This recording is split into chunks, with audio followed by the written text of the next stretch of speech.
Salut, bine v-am găsit, sunt Marius de la Burgatul Cunoști și vă invit să urmăriți în continuare o prezentare video a tabletei Eboda Revo R85, o tabletă orientată în special către pasionații de gaming pe tablete, mai bine zis, deoarece avem foarte multe jocuri disponibile în Android Market. Am descărcat câteva astfel de titluri și veți putea vedea cum se mișcă.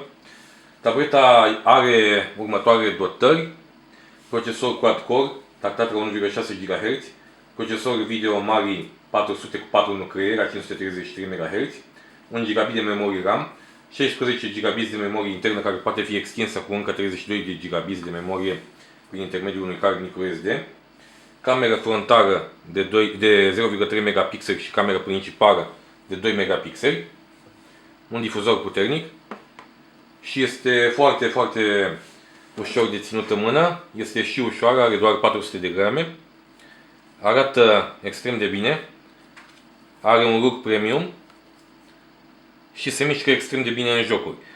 Pentru început însă voi arăta principalele elemente care caracterizează tableta. Pe partea din față avem, după cum bine ne puteam aștepta, ecranul de 7,85 inch, un ecran cu rezoluție 1024 cu 768 pixeli. Este un ecran foarte ușor lizibil atât în lumină puternică cât și în lumină artificială. Din punctul meu de vedere este foarte plăcut să joci jocuri pe această tabletă, veți vedea imediat. Haideți să intrăm într-un joc cu mașini. Între timp vă spun că autonomia bateriei este de aproximativ 7 ore. O autonomie foarte bună. În ceea ce privește conectivitatea, tableta se poate conecta la internet prin Wi-Fi.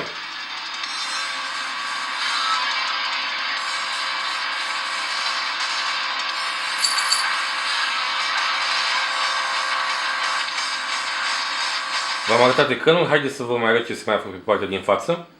O cameră pentru videoapeluri sau pentru portrete și cam atât.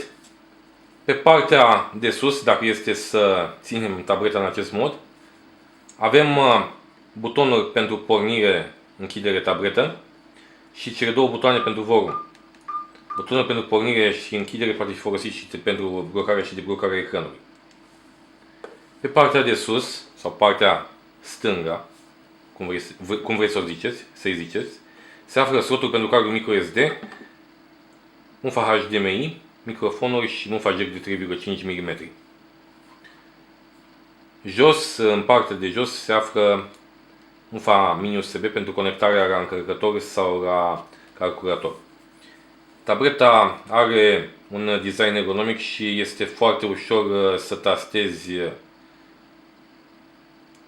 pe tastatura virtuală.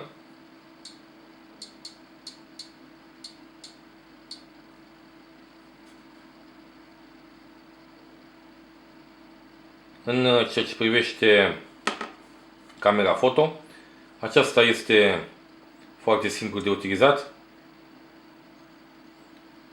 Permite fotografiere panoramică, după cum puteți vedea. Bine, nu o să vă arăt acum o panoramă, însă o să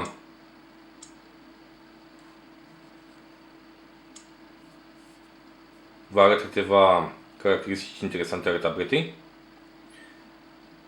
Avem și cărțile Play, o aplicație utilă pentru cei care vor să citească cărți. Vă garantez că se vede extrem de bine un text pe ecranul acestei tablete. Magazin Play, câteva jocuri, Angry Birds Go, cu siguranță că ați auzit de acest joc. Haideți să vedeți cum se vede. Bine, trebuie să se descarce, așa că intrăm în Angry Birds Star Wars. Un joc cu permisiuni cu cerințe de sistem mai rezonabile, însă care cu siguranță dă extrem de bine pe ecranul acestei tablete. Până se încarcă jocul, vă spun că grosimea este de 8,9 mm.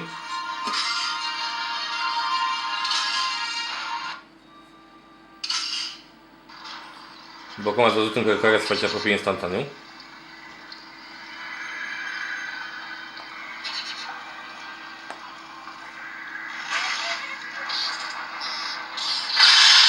Nu o să stau acum să joc Angry Birds, ci o să intru, să zicem, în jocul Aces. Un joc de tip arcade. Bine, puteți descărca absolut ce jocuri vreți.